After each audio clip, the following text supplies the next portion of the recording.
Assalamualaikum warahmatullahi wabarakatuh. Bismillahirrahmanirrahim. Alhamdulillahirabbil alamin wassalatu wassalamu ala asyrafil anbiya'i wal mursalin wa ala alihi washabbihi ajma'in. Qala rabbi shrah li sadri wa yassir li amri wahlul 'uqdatam min lisani yafqahu qawli. Amma ba'd. Alhamdulillah,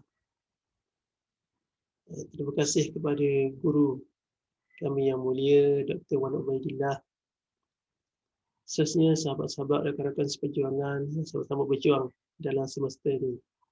InsyaAllah. Alhamdulillah, syukur kita kehadrat Allah Subhanahu Wa Taala kerana diberikan ruang dan peluang untuk sama-sama berada dalam sesi pembincangan ini. Baik, jadi untuk pembincangan subjek tafsir ini, saya namakan pembincangan saya karya tafsir tempatan. Karya tafsir tempatan.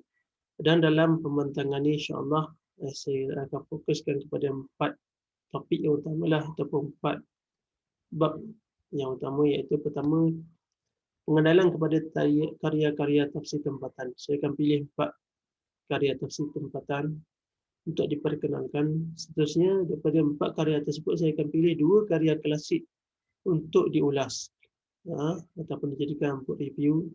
Seterusnya, bab yang ketiga, 2 karya tafsir klasik tersebut, kita akan tengok metodologi mereka macam mana, metodologi pentafsiran. Dan seterusnya, bab yang keempat, kita akan tengok kekuatan dan kelemahan 2 karya tersebut. Baik, kita pergi kepada bab yang pertama, pengenalan kepada karya-karya tafsir klasik, karya tafsir tempatan. Baik, karya yang pertama adalah Tafsir Nurul Ihsan. Tafsir Nurul Ihsan dikarang oleh Haji Muhammad Said bin Umar. Beliau dilahirkan pada 1854 di Jerlun, Kedah. Merupakan tafsir Melayu yang kedua selepas tafsir Terjemahan Mustafid yang dikarang oleh Al-Fansuri, ulama Indonesia. Dan tafsir ini lengkap 30 juzuk. Ada 4 jilid lengkap 30 juzuk.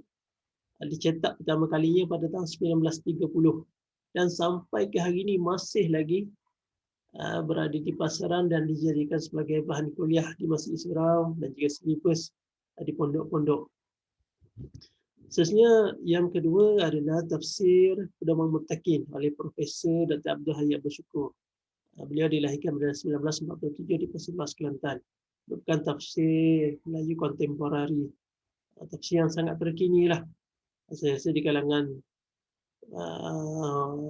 ulama Malaysia yang terkini, ini merupakan tafsir terkini lah yang saya dapati. Merupakan tafsir yang lengkap 30 juzuk. Sebenarnya belum lengkap lagi. InsyaAllah akan lengkap lah. Sekarang ni yang dah dicetak jilid juzuk 1, juzuk 2, juzuk 28 dan 29. Dan bakinya akan dicetak selepas ni. Akan dicetak lagi selepas ni. Dan melalui pembacaan saya, dia akan sempurna cetakan dia 30 juzuk itu adalah pada tahun 2022, insya-Allah. 2022. Kita doakan semoga dipermudahkan. Dan pengarang dan juga Dr. Abdul Hayy ini baru saja meninggal dunia pada tahun ini. Baru saja meninggal dunia pada tahun ini. Jadi tafsir yang ketiga adalah Tafsir Quran Marbawi. Tafsir Quran Marbawi dikarang oleh Syekh Muhammad Idris bin Abdul Rauf bin Ja'far bin Idris Al-Marbawi. Syekh Marbawi ni memang tidak asing lah kalangan penuntut ilmu. Macam-macam karya yang beliau hasilkan. Beliau dilahirkan pada tahun 1896 di Sekolah Mekah. Memiliki banyak karya termasuk tafsir. Tafsir pun ada beberapa karya yang beliau karang. Ada beberapa karya. Dan yang saya nak fokuskan di sini adalah tafsir Surah Yasin. Karya beliau yang bertajuk Tafsir Surah Yasin. Tidak ada karya tafsir yang lengkap 30 juzuk. Ada. Syekh Marbawi tidak ada karya tafsir lengkap 30 juzuk. Dan karya ini dicetak pertama kalinya pada tahun 1964. Seterusnya, Tafsir Al-Quran Al-Hakim oleh Syekh Mustafa Abdul Rahman. Beliau dilahirkan pada tahun 1918 di Gunung Semangkul, Perak. Karya tafsir ini juga tidak lengkap 30 juzuk. Sebenarnya pengarang nak hasilkan 30 juzuk, tapi oleh kerana meninggal dunia terlebih dahulu, hanya sempat disiapkan 27 juzuk sahaja. 27 juzuk sahaja. Dicetak pertama kalinya pada 1949. Sehingga kita pergi kepada bahagian yang kedua. Daripada 4 karya tadi tu, saya pilih 2 karya klasik, iaitu Tafsir Quran Marbawi dan juga Tafsir Quran Al-Hakim oleh Syekh Mustafa Abdul Rahman. Jadi ulasan pertama yang saya boleh buat adalah perbahasan dan khilaf ulama yang terdapat dalam kedua-dua tafsir ini. Syekh Marbawi persembahkan karyanya dengan lebih terperinci pada pembaca. Setiap perbahasan tu didatangkan dengan lebih terperinci, dengan lebih detail pada pembaca. Sebab itulah dalam tafsir surah Yasin ini Syekh Marbawi didatangkan ratusan permasalahan. Ada 574 permasalahan yang dibawa oleh Syekh Marbawi dalam karya beliau ini. Dan Syekh Mustafa Abdul Rahman pula tidak suka memanjangkan perbincangan suatu topik, kerana beliau ni lebih suka meringankan pembaca untuk membaca karya beliau. Dalam penceritaan kisah, Syekh Marbawi diceritakan satu kisah dengan rapi dan teliti, dengan detail. Jika ada satu-satu kisah, beliau akan bawakan, ceritakan kisah tersebut dengan detail, dengan terperinci. Ataupun Syekh Mustafa Abdul Rahman ada juga penceritaan kisah tapi tidak sedetail Syekh Marbawi. Dia hanya menambah sedikit sahaja daripada kisah asal di dalam surah tersebut. Kemudian penerangan ayat yang bersifat umum. Syekh Mustafa dan Syekh Marbawi ini dilihat mengambil pendekatan yang sama, iaitu menerangkan ayat-ayat yang umum tersebut. Malahan jika dilihat, kedua-duanya mengambil daripada sumber yang sama, iaitu tafsir Jalalain. Tafsir Jalalain, Imam Suyuti. Kemudian interaksi dengan pembaca. Syekh Marbawi ini dalam karya dia lebih banyak menimbulkan persoalan dan kemudian memberikan jawapan. Seolah-olah ada interaksi antara pengarang dan juga pembaca. Adapun Syekh Mustafa Abdul Rahman ni gaya dia berbentuk syarahan saja. Kalau kata dalam pedagogi ni berpusatkan guru sajalah. Guru saja bercakap, murid dengar saja. Maksudnya. Kan? Okey, itu ulasanlah yang dapat saya berikan pada dua tafsir klasik ini. Seterusnya kita pergi pada metod penulisan kedua-dua karya ni. Dua-dua ni menggunakan tafsir bil ma'sur, tafsir Quran bil Quran dan juga Quran bil hadis. Kemudian mereka juga mengambil pendapat sahabat dan tabi'in dalam karya mereka. Antara sahabat yang diambil adalah Ibnu Abbas, Ibnu Mas'ud, Mujahid, Muqatil dan beberapa orang sahabat dan tabi'in lagi, untuk menerangkan dan mengukuhkan lagi ayat-ayat tersebut, maksud ayat-ayat tersebut. Seterusnya dari segi asbab nuzul, Syekh Marbawi menyatakan sebab penurunan sesuatu ayat. Dalam surah Yasin ini hanya ada ayat 66 saja yang ada sebab nuzul. Ayat 66 saja. Sementara Syekh Mustafa Abdul Rahman pula dilihat lebih selektif dalam hal ini. Beliau hanya menyatakan secara ringkas sahaja sebab penurunan ayat. Secara ringkas sahaja beliau menyatakan tentang sebab penurunan sesuatu ayat.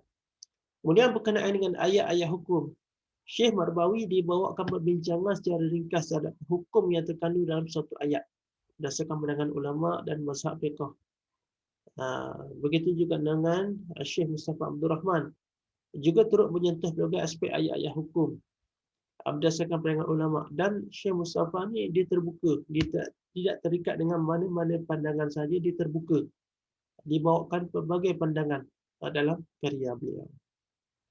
Baik. Seterusnya,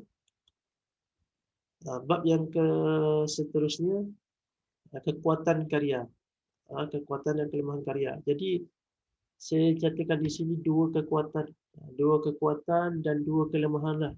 Dua kekuatan yang boleh saya simpulkan di sini adalah segi rujukan karya.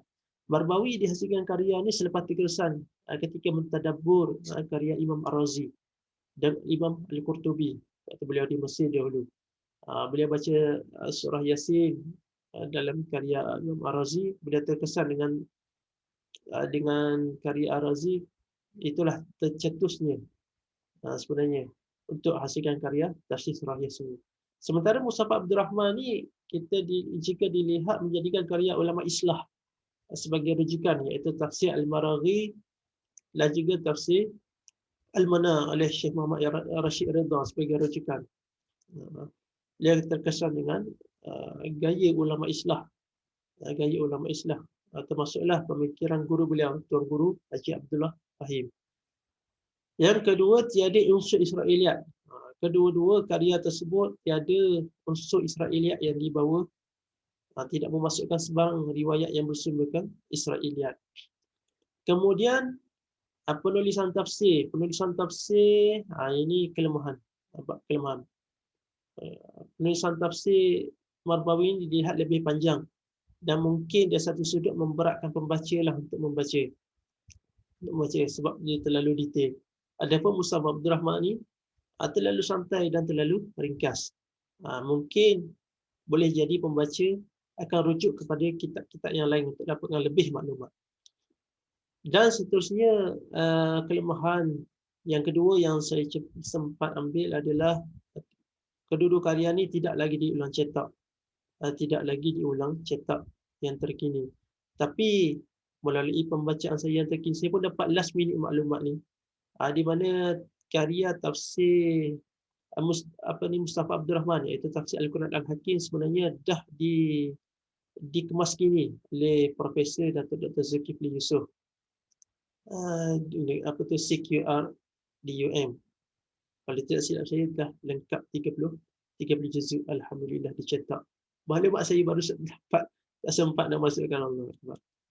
Tapi memang dah dikemas kini, ada lengkap 30 juzuk lah. Jadi secara kesimpulannya dua karya ini sangat bernilai lah dalam pentafsiran Al-Quran di alam Melayu, menunjukkan berbagai aspek pemikiran dan metodologi yang tersendiri. Semoga ketokohan mereka ini jadi aspirasi kita lah untuk menghasilkan sesuatu yang terbaik untuk umat ilmuwan pada hari ini. Dan semoga perkongsian ini mendapat manfaat untuk semua, insya-Allah. Terima kasih. Assalamualaikum warahmatullahi wabarakatuh.